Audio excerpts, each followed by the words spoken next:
Well, they say it's all part of a bigger picture. And what happened last night was just another piece of the puzzle. Obviously, the final pages of the story have not yet been written. And at this point, we don't know what the end game is. But there are a lot, and I do mean a lot, of very agitated and angry WWE Universe this morning.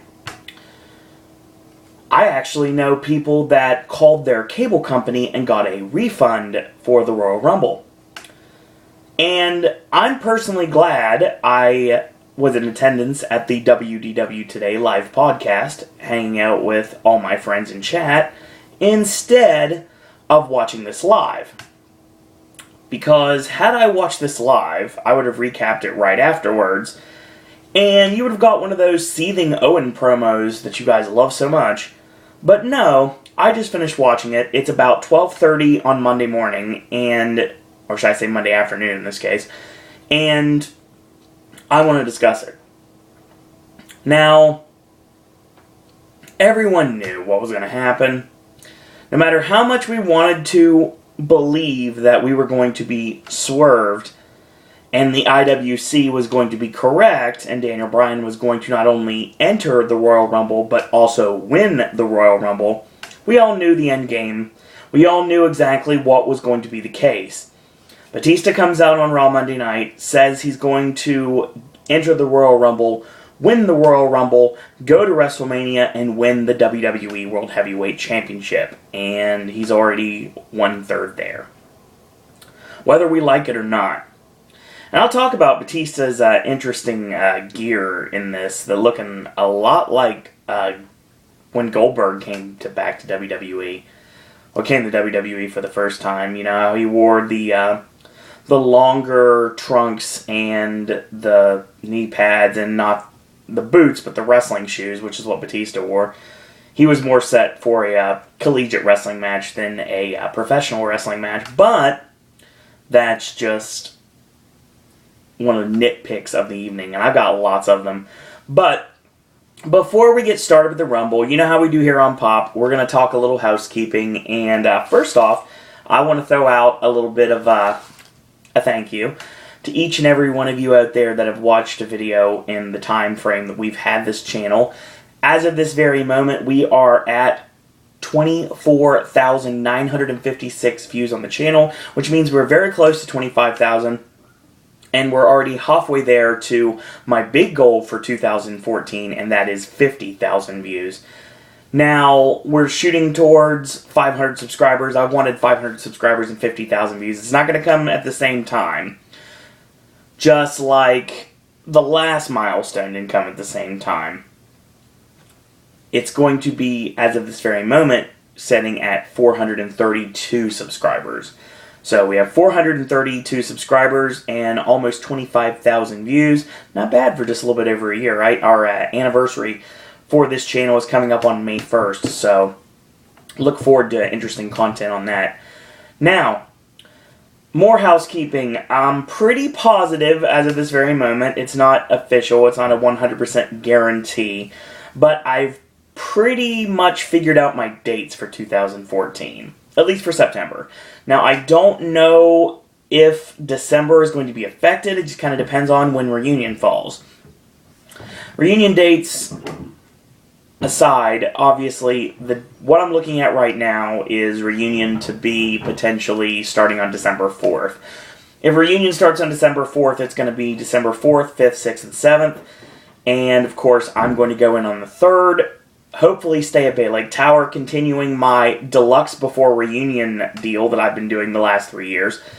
And I'm going to stay until the 10th and leave on the 10th. That's what I'm looking at right now. September dates, as of right now, are a little bit different. Now, of course, I'm going to be flying in. Excuse me. Sinuses due to the weird weather we've had lately. The polar vortex, or whatever they call it. I don't care. As long as it's not another movie on Sci-Fi. Something we probably would rip apart on this very channel, like we did with Sharknado. Now, all that aside, we're looking at right now me coming in on September 19th, and that is the first night that is speculated to be the first night of Halloween Horror Nights this year. So I'll be at Halloween Horror Nights for opening night, and I'll be there for opening weekend. And if everything holds true, Halloween Horror Nights will be running 19th, 20th, 21st with opening weekend, which means, once again, I will spend my birthday at Halloween Horror Nights. So that'll be pretty cool. Now, another thing that's going to be changing here, I'm not going directly to Disney property. That's something I've never done before, and it's something I'm going to do different this year. I'm going to stay at Cabana Bay, because Cabana Bay opens this year, and I'm really excited to stay there, and that's what I'm going to do. So, opening weekend of Halloween Horror Nights, I'm going to stay at Cabana Bay, and I've talked to Joe a little bit about maybe potentially checking out Howl-O-Scream if the 21st is not a Halloween Horror Nights night, but we'll look into that when we get closer and closer to the event. I don't know if I'll be making my debut at Busch Gardens this year or not. Maybe. If not, hopefully in the next couple of years. Next year, kind of packed, so it won't be 2015, but maybe 2016 or 17. We'll see.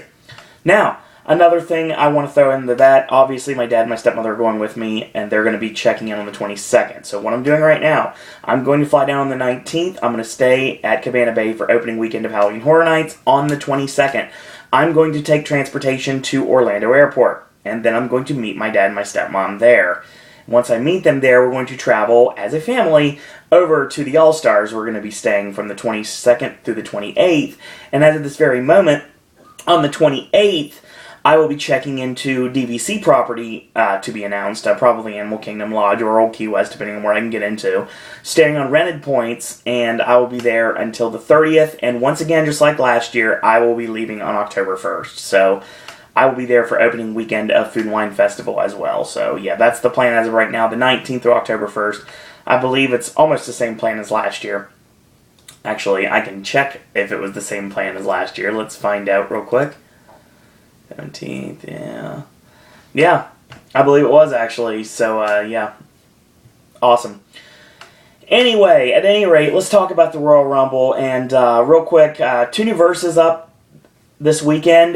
Brand new verses came out on Saturday, and actually, I have to put up the new verses came out on Sunday as well, so we've got brand new verses, Streetcar Named Desire against On the Waterfront, and we finished it off with Braveheart against Gladiator last night, so that was awesome.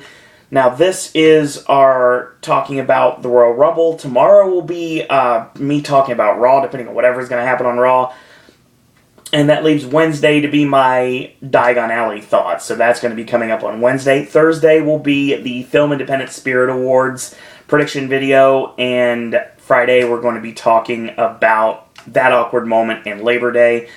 That's going to be what we've got as of right now, and hopefully we'll get back into NXT and SmackDown and Impact in the coming weeks ahead. A lot of things to talk about. That being said, let's talk about the Royal Rumble, and of course the first match was featured on the kickoff, the pre-show, if you will. It was on at 7:30, it was on YouTube, it was on all your social media networks. And it was for the WWE Tag Team Championships. The Brotherhood, the current and reigning and defending Tag Team Champions, Cody Rhodes and Goldust, taking on a badass Billy Gunn and the Road Dogg Jesse James, the New Age Outlaws, a match I predicted a long time ago. Now, let's talk about the finish of this match, and usually on Pop we go midway through and we go all the way to the finish. Well, in this case, I just want to talk about the finish of this match. I actually like the finish the way it worked, so double tag in to Cody and the Road Dogg, and the dog goes for the pump handle power slam. Cody floats over, goes for Crossroads. He nails it. 1, 2, and Billy Gunn makes a save. So Cody with the whip in on the Road Dogg, and Road Dogg ends up getting caught with a beautiful disaster. When Road Dogg rebounds off the ropes, Billy Gunn makes a blind tag. Actually, excuse me. I did that out of order there. Cody whips Road Dogg in, and when he hits the ropes, blind tag to Billy Gunn, and he gets nailed with the beautiful disaster, and of course that takes Road Dogg out of the equation. Billy Gunn comes in as Road Dogg is down and out, and Cody is reaching up to his feet. He nails the Famouser, 1, 2, 3, and the New Age Outlaws are now the 6-time Tag Team Champions of the world. I have an issue with this, because what I'm thinking right now, this feud will continue, And we had some collusion between Cody and Goldust, even though Dustin said on Twitter that he didn't want to do the match against his brother at Mania. And honestly, I think Cody needs this spot with Goldust in order to continue his relevancy at this point. Cody's an awesome worker, and he's great in the ring. I think that this new rejuvenation for the Goldust character is helping Cody a lot more in the long run, so I think this tag team needs to stay together, at least for the foreseeable future, even though it appears, at least last night, that they're looking like they're pushing them apart, leading towards that Cody Goldust match at WrestleMania that they've been petitioning for quite a while, and it finally looks like it's going to happen this year. Now, what I think will happen in this case is going to be, after a rematch at Elimination Chamber, or even a rematch tonight on Raw, I think that the Usos are going to end up taking the titles off the Outlaws. I think that's the end game here. I think the fact that Jimmy and Jay have been pushed so heavily, obviously the involvement in Total Divas notwithstanding, I think that the Usos are the next big thing in the tag team division. And although I really wish this would transition to the Real Americans winning the tag team titles, I think what we're getting here is going to be the Outlaws losing the titles to the Usos. And I think that's exactly what we do. We have a rematch, obviously, with Cody and Goldust, more collusion, and then, of course, you do the Usos winning a non-title match against the Outlaws on SmackDown, and then, of course, it just writes itself, folks. It really does. Kind of like how the Outlaws beat the Brotherhood on SmackDown and in a non-title match, and that led to this match at the Rumble, of course. New tag team champions, and not a big deal at all, really.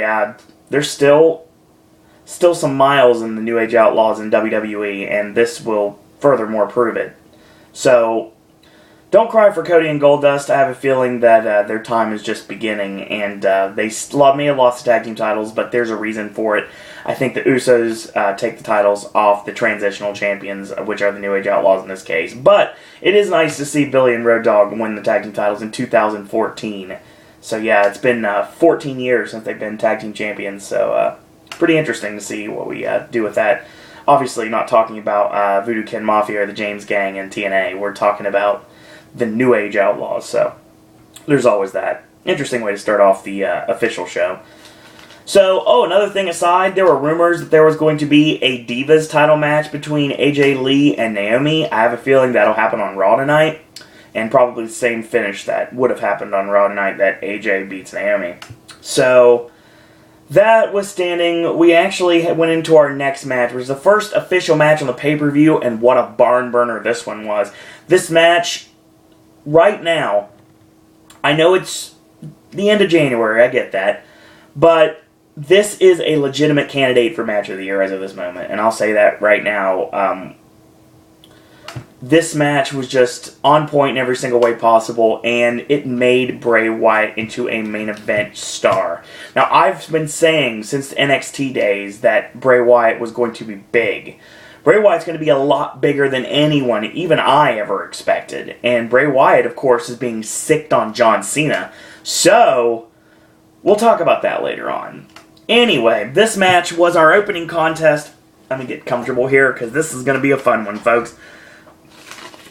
Bray Wyatt taking on the MVP of the WWE himself, Daniel Bryan, officially cleared from his unfortunate concussion that happened during the steel cage match with Bray and Bryan against the Usos on Raw.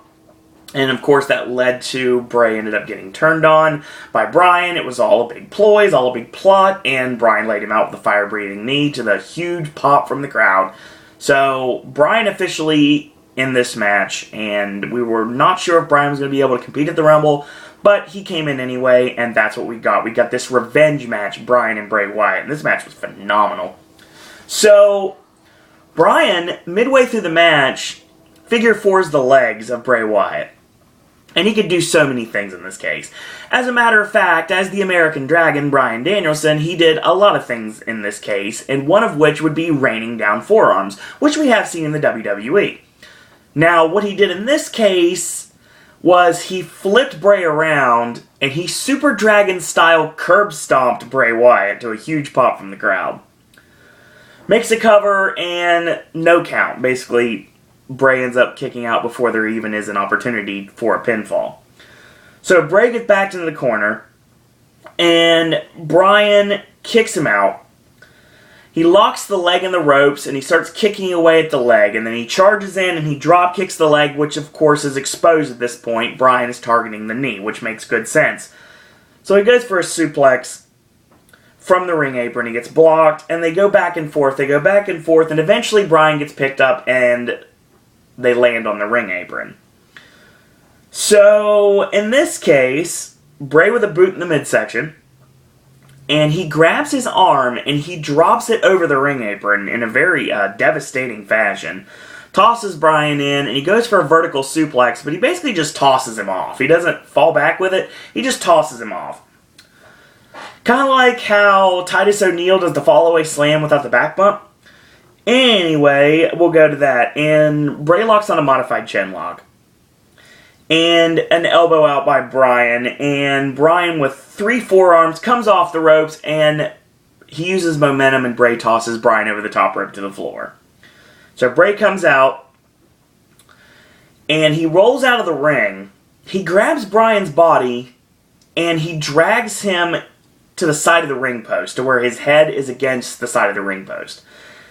And he does repeated forearms to the side of the head of Daniel Bryan. And then he backs up, charges in with a running forearm.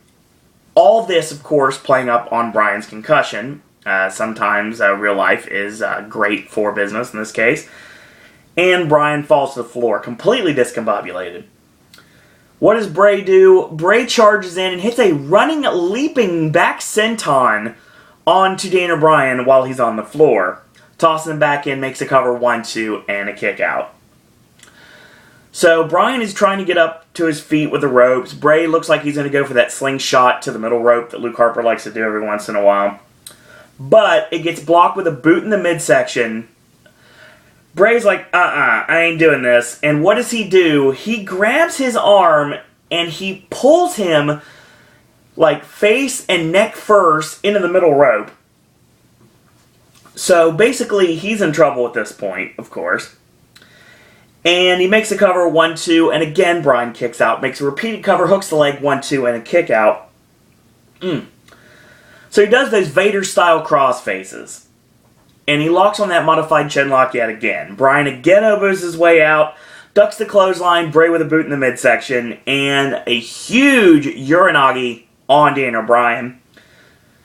Backs up in the corner, goes upside down. You know exactly what time it is, and it's time for the Exorcist-style crab walk. And he walks towards Daniel Bryan, bent over, of course, in a back bridge, on his hands, looks creepy as all get out. Nails the charging avalanche, 1-2, Bryan again kicks out. So he locks on that modified chin lock again. This time Bryan elbows his way out and gets caught with a big scoop slam, and Bray comes off the ropes, goes for the elbow. Bryan rolls out of the way, pushes him off to the ropes, ducks Bray's clothesline, and comes off the ropes with a hooking clothesline. So Bray gets caught with the repeated kicks to the side and to the hamstring, just kind of knotting it up. Whip in, reverse by Bryan, charges in, and drop toe hold to the middle turnbuckle by Daniel Bryan. Kicks him straight in the face, puts him on the top turnbuckle, top rope, Hurricane Rana, 1-2, and Bray Wyatt kicks out. Bryan with the European uppercut. Whip in, backflip, lands on his feet, comes off the ropes, and Bray mows him over with a huge back elbow. It looked like a back elbow. It could have been a body check, honestly. It could have worked either way, but it looked devastating regardless. 1-2 and a kick out. So he goes for a suplex. He floats over. Bray charges in. Bryan low bridge. He goes over the top rope to the floor. What does Bryan do when Bray gets up to his feet? Well, normally he would kick him in the face, or he would hit the fire-breathing knee off the ring apron. Not this time. Not at the Royal Rumble. What does Daniel Bryan do? He charges off the ring apron, catches Bray, and swinging DDTs him on the floor. Looked phenomenal. When Bray finally reaches up to his feet, he's against the barricade, and he gets nailed with a charging drop kick. Bryan tosses him in, goes up top for the missile drop kick, and he connects, kips up, and it's party time. So he goes for the stiff kicks, and then the buzzsaw kick, 1-2, and Bray again kicks out. He nails the running drop kick. rebounds off the buckle again, hits the running drop kick again. He goes for the third running drop kick. Bray mows him over with a vicious clothesline that spins Bryan completely like a top. 1-2, and Bryan again kicks out. So Bray sits up for Sister Abigail. Gets countered into a roll-up, 1-2, and Bray kicks out. Tremendous match we've got here. So Bryan goes for the arm, looking to lock on the yes lock, and Bray bites the hand of Daniel Bryan to break up the hold. Very unorthodox maneuver, but it plays very well into Bray's character. So Bray mounts him with the forearms, and he rains them down, kind of like Bryan would back in Ring of Honor. And he puts him on the top turnbuckle, he climbs up, so they trade headbutts. And Bryan finally gets the upper hand, Bray gets knocked off. Now, traditionally, what would go on here would be the Swan Dive headbutt. Bray was way too close to the buckle, so Bryan ends up hitting a big splash off the top. He sets up in the corner, he's going for the fire-breathing knee. Bray Wyatt's seen this movie before, and obviously he darts to the floor to break up the momentum. And what he does in this case, he gets caught with 2 sliding drop kicks. Basically, he grabs the rope, says Bryan, and he kicks him in the face. And he basically drop kicks him in the face again. He charges in for his tope. He gets caught in midair, mind you. Sister Abigail into the barricade. So Bray picks him up. He's completely dead weight at this point. Tosses him back in the ring. He picks him up yet again. This time, connects with Sister Abigail in the center of the ring, 1, 2, 3, and Bray Wyatt cleanly wins this match. I say cleanly wins this match because in the beginning of the match, Harper and Rowan trying to get involved, and the referee just threw him out. So this was Bray and Bryan one-on-one, and that's exactly what it needed to be. Now, let's talk about this match, shall we? Bryan, of course, gets a huge pop when he comes out. Odd way to start off the show, makes complete sense, right? Bray Wyatt, of course, is getting over in this match progressively as the match is progressing. And when it comes down to it, Bray got made in this match. Now, I will say right now that Bray Wyatt is going to be a superstar. And he definitely is going to be a superstar as we progress later on in the show. But we'll talk about that later. What a match. What a tremendous back and forth match. And a very hot finish to end this match. I love the finishing sequence. I'll tell you right now, I love the tope and his Sister Abigail. That was an awesome spot, and it looked amazing too, and it popped the crowd tremendously. Now, even after the match was over, the fans weren't in awe of what they just saw, to be totally honest. We got a "This is awesome" chant, obviously, like you thought we would. And it was a great way to kick off the show. And a great way to solidify the fact that Bray Wyatt does not need Harper and Rowan interference to get the job done. It was a one-on-one match against Daniel Bryan. He won the match clean as a sheet, and that's how it should have been. It was the right decision. And it made complete sense in this case. Does this hurt Bryan? Not one iota. It does not hurt Bryan a bit. Bray Wyatt looks like a star tonight, and he's not the only superstar that is made as we progress in the Royal Rumble. So we got our next match. I don't really have interest in this match. It's the Big Show against Brock Lesnar. When it comes down to it, Big Show has made Brock look like an ass time and time again, and of course this is Brock's way to get some revenge. What does Brock do for revenge? He beats the daylights out of Big Show with a steel chair. And that's pretty much the end of the match. That's just it. Like, there's no bell. Brock gets in the ring, he forearms Big Show, double legs him, and then mounted punches, and then he gets a steel chair. He nails the Big Show 7 times repeatedly. He gets a chair again, the referee takes the chair, and Heyman gives him another chair, of course. And he goes for another chair shot, and there's the knockout punch. The WMD connects. So Lesnar's down. Lesnar is not out. Lesnar's just extremely out of it at this point. So Lesnar smartly rolls to the floor. I guess it's not really a rolls to the floor. It's just kind of like he kind of fell that way. So Big Show tosses Lesnar and he tries to double leg him on the floor. And a gut shot by the Big Show. Tosses him in. Gut shot while they're in the ring. He ducks the KO punch. F5. 1, 2, 3. After the match is over, he completely destroys the Big Show with a steel chair. Just like I said, he'd be completely annihilated, and that's exactly what needed to happen. and he even shoved the referee aside, and I would say he left the Big Show laying, but the Big Show left on his own accord, so that's not what needed to happen. This needed to be a stretcher job in this case. I really think that Big Show needed to go out on a stretcher. He did not need to go out on his own power. Cena later on, yeah, that makes sense. He's John Cena. It's the Big Show. He doesn't need to go out on his own power. He took a vicious beating from Brock Lesnar with steel chairs, and if this was not the Big Show and this was someone else, this person that was taking the brunt of these chair shots probably would be out for quite a while. Big Show most likely will be on Raw tonight. I hope I'm wrong. What I think needs to happen in this match, in this situation with this, I think Big Show needs to come out on Raw agitated, and he needs to try to get the upper hand on Lesnar, and Lesnar puts him in the Kimura and breaks his arm. That's what I think needs to happen. Takes the Big Show off television quite a while. That's what needs to happen. I don't like the Big Show, sorry. Nice guy, probably. I don't like the Big Show. And Brock Lesnar needed to look vicious, especially if they're sicking him on the streak this year, which is what people are saying is going to happen. But don't forget, we've got another pay-per-view until WrestleMania. He still is the self-proclaimed #1 contender, so I wonder what the WWE Champion is going to say about that. Speaking of that match, next contest, and my God, the crowd let them have it. Kudos to Pittsburgh here. John Cena taking on your WWE World Heavyweight Champion Randy Orton in a pinfall or submission.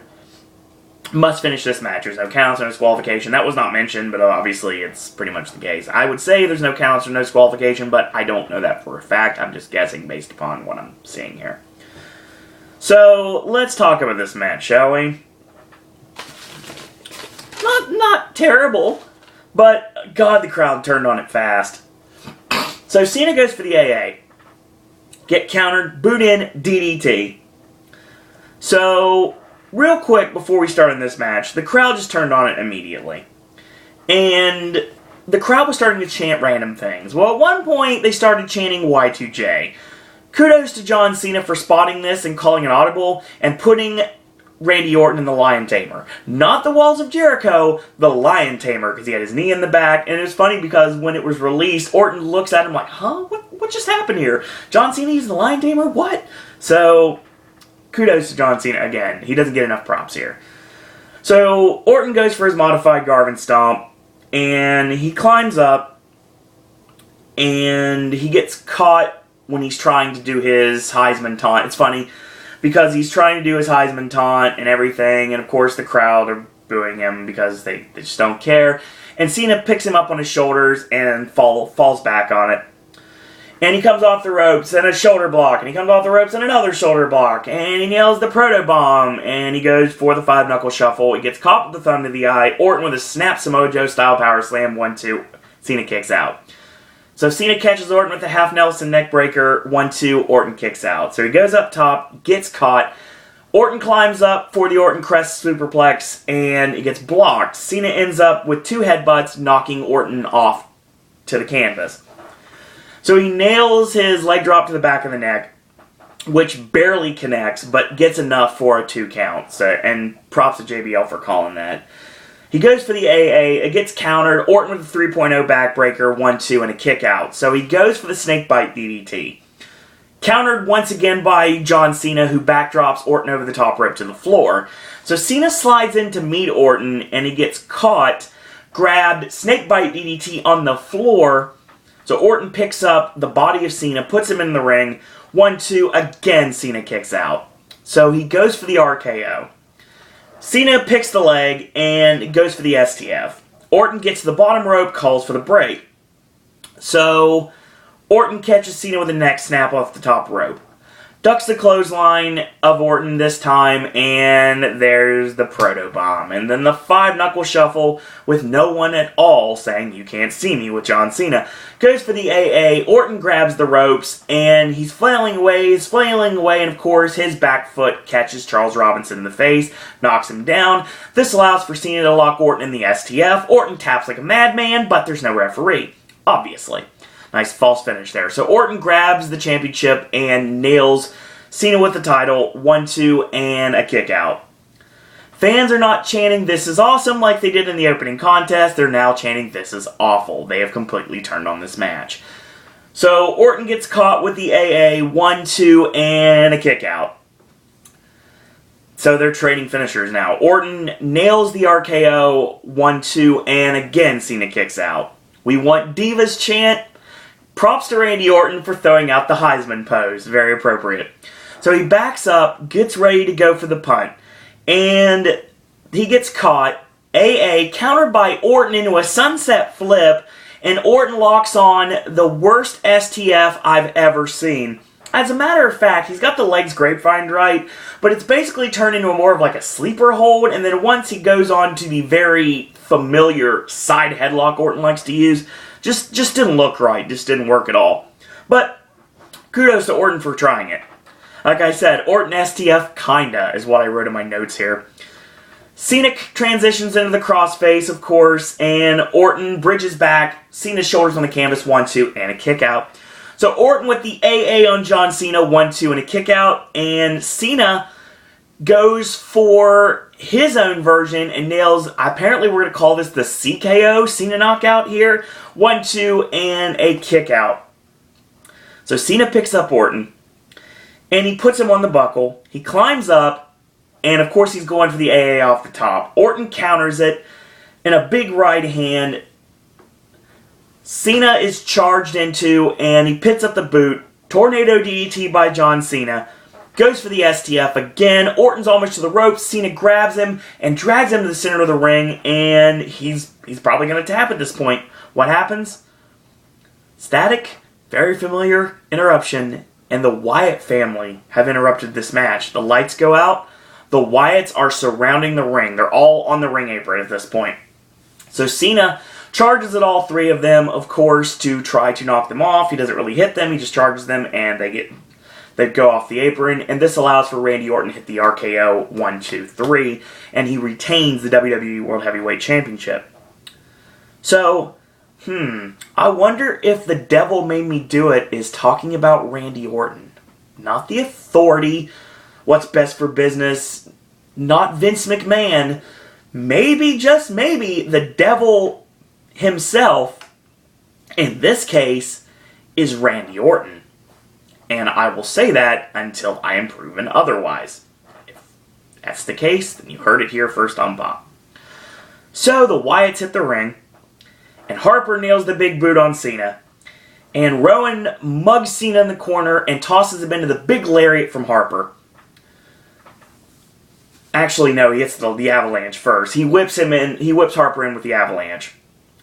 So, Harper pushed off, discus lariat, and they pick up Cena. Of course, they're going to take him out at this point. Bray says, "Behold the creators of the New World," and lays John Cena out with Sister Abigail to huge yes chants from the crowd. Yes, this is exactly what the fans wanted in this case. It truly was. So, yeah, this John Cena Bray Wyatt program that everyone was saying, pshaw, it's not going to happen. Yes, it's going to happen. And it's a guarantee it's going to happen. So that means John Cena is not going to be WWE World Heavyweight Champion. So, for those of you that don't like Cena or think that we've seen enough, I have that news for you, that John Cena will not be anywhere near the WWE World Heavyweight Championship at WrestleMania. He will be facing Bray Wyatt. And I don't have an issue with this at all. Bray Wyatt gets made by Daniel Bryan, and he lays out John Cena. Bray Wyatt is left standing in this completely. He's laid out Cena and Bryan. If anything more could solidify him as a top star, I don't know what it would be at this point. He laid out your top babyface and who everybody thinks is the top babyface. Well, who the company thinks is the top babyface. There you go. So, interesting to see what we do with this. And, of course, you're going to have John Cena fighting Harper and Rowan to get to Bray Wyatt. I'm pretty sure that's going to happen. And, who knows, maybe Randy Orton's still involved in this. Like I said, maybe Randy Orton, like I said, is the devil that made the Wyatt family do it. Bray said that very cryptic statement, "Behold the creators of the New World." Maybe the New World is a new, not necessarily a faction, but maybe just a collective of sorts that are hell-bent on destroying the Machine. Maybe the Machine Obviously, we think the machine is the authority and what's best for business, but when it comes down to it, maybe that's really true. Maybe that's the case, and Randy Orton has had enough of taking a back seat, even being the WWE World Heavyweight Champion, and getting the business, getting a lot of lip service from Triple H and Stephanie, so he decided to recruit the Wyatt family to take the company down. Maybe it's not Vince. Maybe it's Randy Orton. Who knows? Could be interesting to see what happens from here. Okay, I've held it out long enough. Let's talk the Royal Rumble. Okay. So, usually I would be talking about, like, everything in this match, but you know what? I didn't feel like it tonight. So, nice old school tactic for WWE to throw out a why am I going to win the Royal Rumble vignette, which is really cool. We have The Miz, we have Jimmy and Jey Uso, we have Big E Langston, we have Fandango. We have Damien Sandow, we have Ryback, and we have Rey Mysterio. All of them, okay, almost all of them say, I'm going to win. No, I was right. I did call it this way. The Miz, the Usos, Big E, like I said, Fandango, Sandow, Ryback, and Rey Mysterio. They're all talking. I was like, I'm going to win the Royal Rumble because. And they all have a legitimate argument. What does Batista do? He just looks, poses, and says exactly. God, I hate this guy. So, yeah, there's your Royal Rumble winner, folks. Be proud, WWE, be proud. So, CM Punk comes in at number 1, like Kane pretty much forecasted on Raw. And who's number 2? Seth Rollins. So, they go back and forth for a while, and I'll say that a lot in this review, because I didn't really talk about spots in this. Damien Sandow is number 3, and that brings Cody Rhodes in at number 4, and of course the former Rhodes Scholars collide, which is how it works. Punk ends up eliminating Damien Sandow, thus making Sandow the first elimination in the 2014 Royal Rumble. Here comes Kane at number 5, but it's not Kane, he's not wearing gear, he's shirtless, he's wearing dress pants, and he has no mask. So Glenn Jacobs comes in at number 5, and Punk eliminates Kane. So Kane is gone, and the 6th participant is somebody that I thought might be in the Rumble, but I wasn't sure. I should have realized when I look at the house show circuit that this guy was going to be on there, given the fact he's been doing house show matches against Zack Ryder recently, and that's the Bulgarian brute from NXT, Alexander Rusev. Of course, Lana is nowhere to be seen because there's no reason to have managers or valets in the Rumble. Even though back in the day they would stand at ringside and coach their talent on until they got eliminated and then they just bomb out. So Rusev looks awesome, and Rusev is great in the ring, and for those of you that have never seen him before, this was a nice little PS to what he can do in the ring, what he is capable of. And Jack Swagger comes out at 7, him and Rusev, they square off, and then brings out Kofi Kingston at 8. And of course, Jimmy Uso comes out at 9, and Goldust hits the ring at 10. So Rusev ends up doing a lot of damage, but he ends up getting eliminated by the numbers game. This time being Kofi Kingston, CM Punk, Cody Rhodes, and Seth Rollins. They all team up in a common goal to get rid of Rusev. So Ambrose comes in at 11, and Dolph Ziggler hits the ring at 12 to a huge pop, being the fact that he's back, and that's what the crowd wanted. R-Truth comes in at 13, and Ambrose tosses Truth over the top. Ambrose eliminates Jimmy Uso, and number 14, another big surprise that everyone should have known was going to happen, big sexy Kevin Nash. So Nash comes out looking tremendous shape, and Nash eliminates Jack Swagger. And then here comes the Iron Man. Roman Reigns hits the ring at 15, and he eliminates Kofi. Now, I'll talk about this eliminating Kofi. Obviously, every year you have to have a huge spot with someone not being eliminated, but being eliminated and eventually going to be eliminated. Kofi gets the spot again this year. Obviously, he has been eliminated, but he landed on the barricade, and he's landed on the announce table, and he landed on the ring steps, and he had to do all sorts of things, like John Morrison doing parkour. That all has happened in the past. This time, what happens? Kofi gets thrown out of the ring into the arms of Alexander Rusev.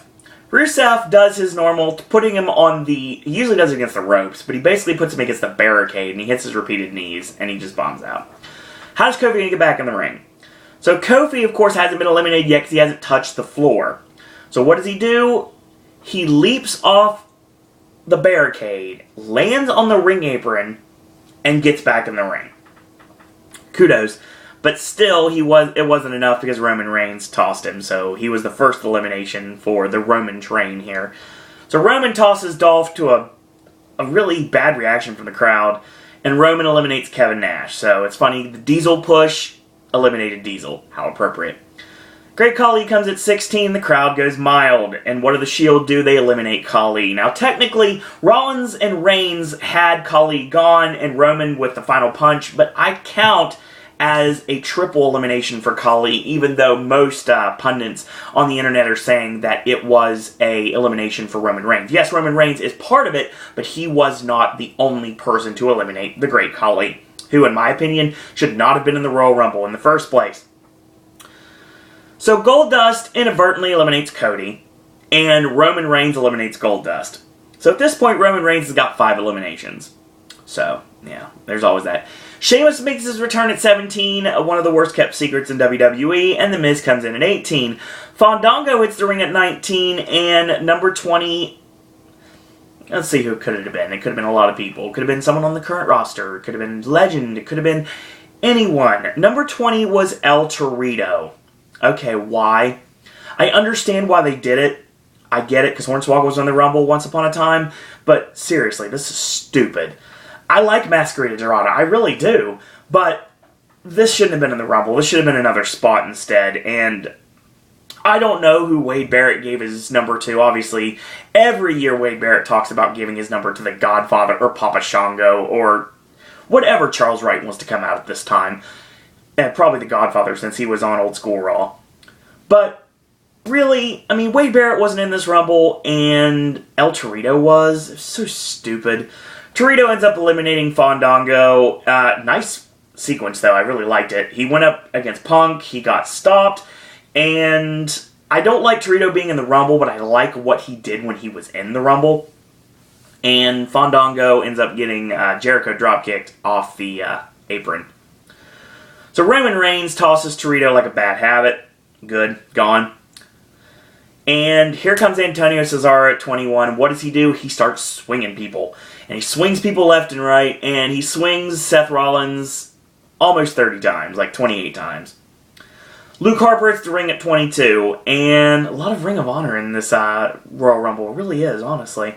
So Jey Uso hits the ring at 23, and 24 is another surprise, this being the official debut in the Royal Rumble of John Bradshaw Layfield. He basically gets in the ring, he asks Michael Cole to take his jacket, Cole does such, and of course he has his back turned, which is a stupid move in the Royal Rumble, and Roman Reigns just tosses him like yesterday's garbage.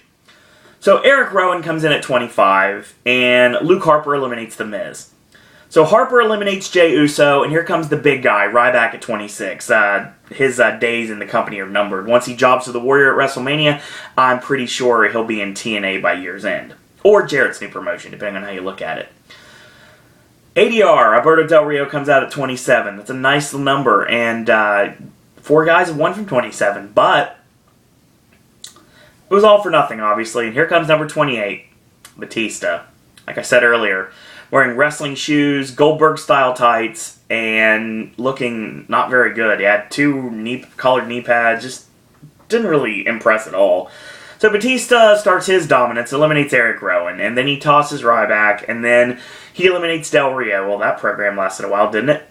I guess it was turned about as fair play, because basically when Batista was down at one point, Del Rio hit the GSK on him, so I guess that means... Is this program over? Who knows at this point. I don't care. Big E Langston hits the ring at 29, and the fans are like getting excited. They're on their feet. And of course, they're counting down, and they're counting down for number 30. And number 30 hits, and the entire console energy center just deflates as Rey Mysterio hits the ring. No chance. Boos. Not for Mysterio, just the fact that WWE actually had the gall to do what they said they were going to do, not include Daniel Bryan in the Royal Rumble. So at this point, the crowd completely turned on this match. Like, completely turned on this match. Once they knew that Bryan wasn't in the match, they turned on it. And Sheamus eliminates Big E Langston. And Seth Rollins eliminates Rey to a huge pop, obviously because Rey took Bryan's spot in this case. And Roman Reigns eliminates Luke Harper. So that right there, 3, 4, 5, 6, 7, 8. That's the 8th elimination for Luke Harper. Oh, well, long day. For Roman Reigns. I'm trying to read multiple things. So Roman Reigns eliminates Dean Ambrose and Seth Rollins, as well as Antonio Cesaro. What am I saying basically is this. Rollins and Ambrose are grabbed by Cesaro, go to get tossed over the top rope. Roman dumps all 3, so they're all gone at this point. And he has tied Kane's record. Kane's long-standing record of 11 eliminations, right? So Kane, who I didn't even realize was still at ringside, eliminates CM Punk, because Punk, of course, can get eliminated by people that are not in the match. That's just how it works. If you get tossed out by a fan, it'd still be fine, because technically it's an elimination. So what does Kane do? He takes out his frustration on Punk, chokeslams him through the Spanish announce table. Nice to see Ricardo Rodriguez was one of the Spanish announcers this evening. So Roman Reigns eliminates Sheamus, and the crowd have completely turned on this match. The crowd wants Roman Reigns to win. They actually start chanting for Roman Reigns. And they want Batista to be eliminated by Roman Reigns, and Roman Reigns go on to WrestleMania, even though we all know that Batista's going to win, and it's just a foregone conclusion. The fans start chanting no, and they start booing, and then Roman gets a nice little spot, and of course he goes for the Superman punch, and Batista ends up dumping him over the top to the floor to win the 2014 Royal Rumble. Yeah. Thus killing the crowd completely. As a matter of fact, I would think at this point, usually pyro after pointing to the WrestleMania sign is just something that they do every year, obviously. In this case, I think the pyro was to drown out the boos from the Pittsburgh crowd. Not very happy whatsoever with Big Dave winning the Royal Rumble, even though we knew it was going to happen. We are living in a world that it looks like it's going to be Batista and Randy Orton for the WWE World Heavyweight Championship at WrestleMania. And that's not a world I want to live in, to be totally honest. But the thing is, WWE is squandering Daniel Bryan is what's on the outside. That's what everyone thinks. They're like, Daniel Bryan, Mick Foley just completely, apparently he threw a red brick through his television set because he said he was going to do it. So I want to see a picture of his TV set right now. And his son Dewey, they were voicing their displeasure. There were a lot of superstars that were voicing their displeasure on how the Royal Rumble ended up. Batista comes back on Raw, and the week later he wins the Royal Rumble. So, what do you do here? There's so many, they booked themselves into a corner, or so it seems. So what do? Obviously we have Elimination Chamber. What is Elimination Chamber going to be? The WWE World Heavyweight Championship. I think Bray Wyatt cost John Cena again. So that propels their match at Mania. And then you can really start building it. You start building it tonight, but you can really build it when John Cena gets in the cage, gets in the chamber, and he's about to beat Randy Orton. The lights go out, Wyatt family in the ring. They screwed John Cena yet again. This leads towards John Cena trying to get his revenge at WrestleMania. That makes total sense. So Batista's in. Randy Orton doesn't have to be champion going into Mania. Batista doesn't have to be number one contender going into Mania. They've called audibles before, folks. They really have. But I'm pretty sure they are set on their laurels in the fact that we are going to see the battle between the former Evolution members for the World Championship at WrestleMania. Not something we want to see and not something people are going to be happy about, but something that apparently is what they want to do. What the company wants to do, not what the fans want. The fans, obviously, they want the end game to be Daniel Bryan standing tall with the WWE World Heavyweight Championship. Both titles high in the air, and the entire crowd in New Orleans chanting yes. All 70,000 plus people chanting yes as the pay-per-view goes off with Daniel Bryan. Fireworks everywhere, winning the World Heavyweight Championship, vanquishing whichever foe it may be in the center of the ring, be it Randy Orton, or be it Batista, be it Brock Lesnar, be it anybody at this point. So that's what we want. That's what the fans want. But it's not the direction they're going. But then again, like I said, they could call an audible at this point. They really could. They really didn't... I don't know if they underestimated the crowd in Pittsburgh and their absolute hatred for Batista winning last night, but they may have to do something about that. obviously, Daniel Bryan is going to be a star. He's already a star. I call him the MVP of the WWE for a reason, folks. The thing about it is you have an opportunity here to do something huge with Daniel Bryan at WrestleMania. And obviously, it's win the World Heavyweight Championship. Or it's the big dream match against Shawn Michaels. Or it's going after the streak. But then again, at this point in the career, I'm not sure going after the streak would be a good idea. Because you're going to get somebody that is cheered more than The Undertaker in the streak match. That doesn't happen, like, ever. Even when it was Shawn or when it was Triple H, Undertaker was still on top. Against Daniel Bryan, I'm not quite sure at this point. Say what you want, Will, but when it comes down to it, I think Bryan would get cheered harder than The Undertaker at WrestleMania if he was trying to break the streak.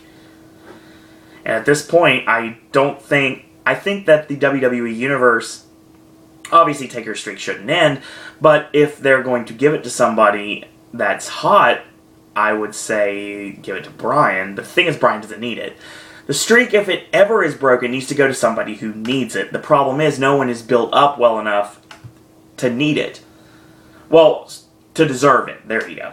No one is built up well enough to deserve breaking the streak. And the people that could legitimately break the streak don't need to break the streak. So, yeah.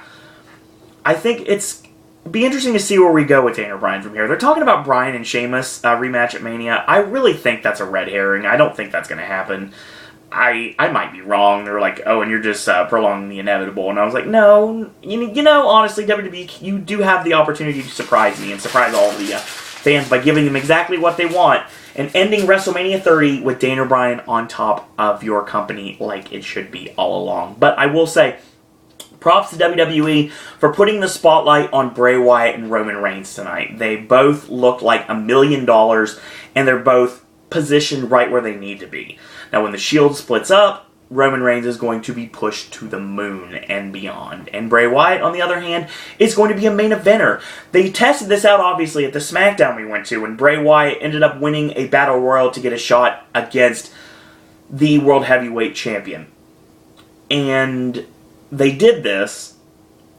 They had Bray Wyatt come out against Del Rio, and the match went well, and the fans were really into Bray Wyatt, and of course they just dropped the idea of Bray being a huge babyface going after the heel World Heavyweight Champion. Well, here's your opportunity to really run with Bray Wyatt as a main eventer. So yeah, you want to do Undertaker against Bray Wyatt, this is the opportunity. You have him build up enough, maybe at WrestleMania 31 we could do Undertaker and Bray Wyatt. So I think that'd be a good idea. I don't know how many WrestleManias Taker has left in him. Obviously, you have matches with The Rock, potentially. You have the inevitable match with John Cena, and more it looks like it's more and more likely we may end up getting Undertaker and Sting in the next several years at Mania. All this is purely speculation and nothing based upon total fact, like some are not. So that was just my opinion on the Rumble. If you get a chance to check out Bray Wyatt and Daniel Bryan, do it now. The rest of the show, pretty lackluster. Brock and Big Show, it's missable. Cena and Orton wasn't a bad match. It's just the crowd was completely turned on it because they did not have Daniel Bryan in the match, and that's what they wanted.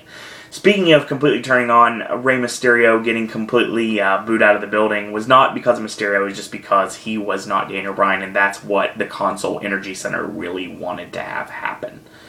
So I'll throw a little kudos out to the crowd in Pittsburgh for letting the Authority know what the fans really want. And a shout out to Cleveland tonight to do just the same, if not more. Let WWE realize by your dollar, by your reactions, that they made the wrong decision here. Is Batista a good babyface?